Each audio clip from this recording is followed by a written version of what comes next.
Hey there guys, welcome back. So in the last video we had print these three strings and we saw that we didn't use space in any of them, but still these strings were separated by space. So let's see the reason behind it. We have seen that in the print function there is a parameter called sep which separates the objects which are passed in the parameter of print. And the default value of sep is single white space. So here we haven't provided this argument. So by default our objects will be separated by space. So that's why we are getting space in the output. Okay. Now let's pass this parameter with different value. Making new example i.py.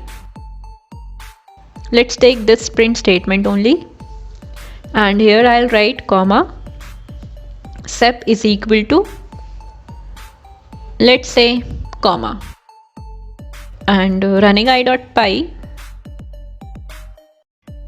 See, we are getting Python, comma, Java, comma, JavaScript.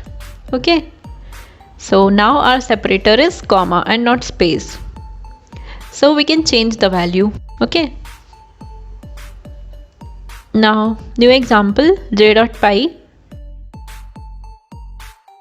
print and string techno, and again print teachings. Let's run j.py.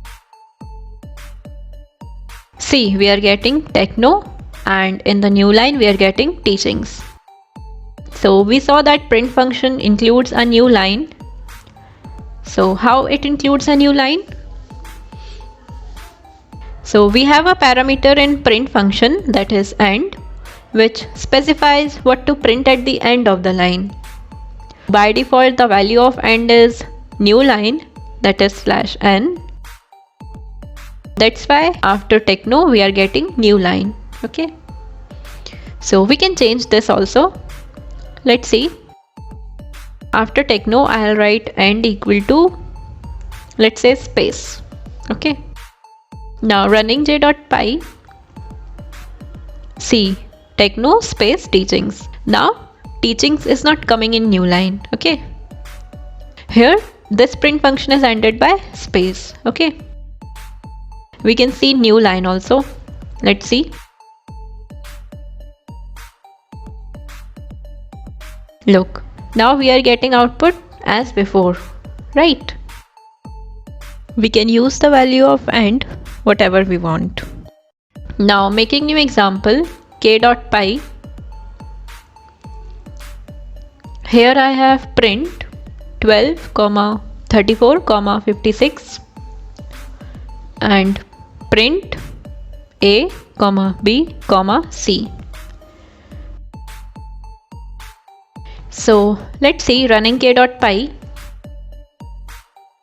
See, we are getting 12 space 34 space 56 and in the new line we are getting a space b space c. So this is the default behavior of print. Okay. Now so you have to use sep and end in these two print functions in such a way that the output should be 12 34 56 colon a, b, c. So you have to use your sep and end in a way that we get this output. Okay, and not this output. Okay, so pause this video and try it yourself. So, were you successful? Let's see the solution. Here in 12, 34 and 56, we need the separator as dash. Okay. So in the first print, our separator will be sep equal to dash. Okay. And 56 is the end of the line. So after 56, we need two colons. Right. So here our end parameter will be end equal to colon. Okay. Remember, all these have to be in string form. Okay. So this was and in ABC we need the separation of comma. So sep equal to comma. And now running k.py, look, we are getting the desired output. Okay. So that's it for this video. We'll continue in the next video. Thank you.